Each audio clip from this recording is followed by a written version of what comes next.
আপনি জানেন কি, আইপিএল এর প্রত্যেক ম্যাচে যখন কোনো বোলার ডট বল করেন তখন স্ক্রিনে ছোট সবুজ গাছের ছবি আসে। এটা কি শুধুই একটা গ্রাফিক্স, নাকি এর পিছনে অন্য কোনো কারণ লুকিয়ে আছে? প্রত্যেক ম্যাচের শেষে সবুজ গাছ কোন খেলোয়াড়ের হাতে তুলে দেওয়া হয় জানেন কি?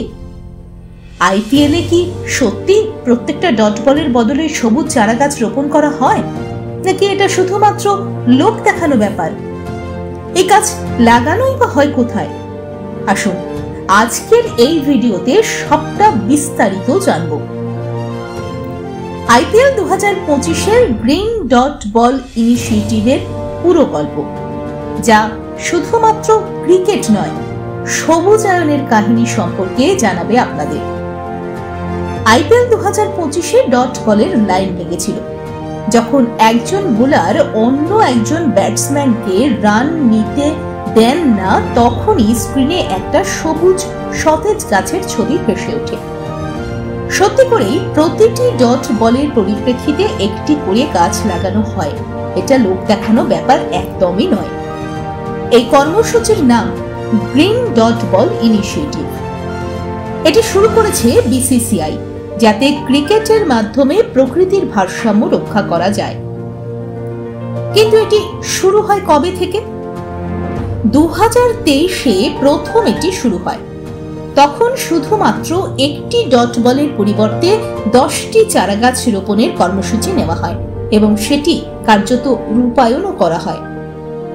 2023-এ সব মিলিয়ে 500 ডট বল করা হয়, যার বদলে 5000 গাছ লাগানো হয়। এটা হাওয়ায় ভাসিয়ে দেওয়া কথা নয়, বিসিসিআই সত্যি সত্যি এই পরিমাণ গাছ লাগায়। এরপর 2024-এ সেই পরিমাণ বেড়ে হয় একটি ডট বল পিছু 10 নয় 500টি গাছ লাগানো হবে।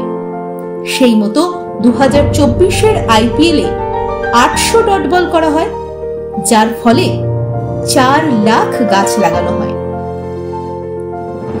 এর মধ্যে বেশিরভাগ গাছ বিসিসিআই এর বেঙ্গালুরুর এক্সিলেন্স সেন্টারে লাগানো হয়েছে। এছাড়া আসাম, কর্ণাটক, গুজরাটের মতো রাজ্যগুলিকেও এই মিশনের অংশ করা হয়েছে। এবার আসা যাক আইপিএল 2025-এ। এবার একটা ডট বলের পরিবর্তে 500টা করে গাছ লাগানোর কর্মসূচি নেওয়া হয়।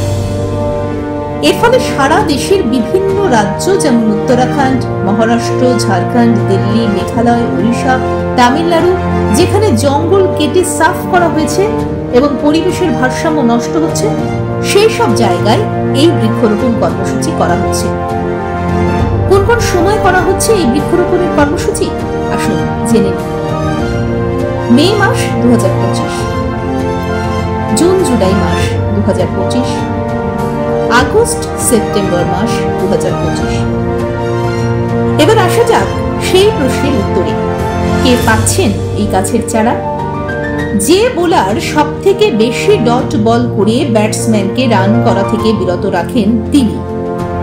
তাই আইপিএল দেখার সময় ডট বল হলে এটা দেখে অবশ্যই খুশি হন যে একটি ডট বলের পরিবর্তে প্রকৃতিতে আসতে চলেছে 500টি গাছ।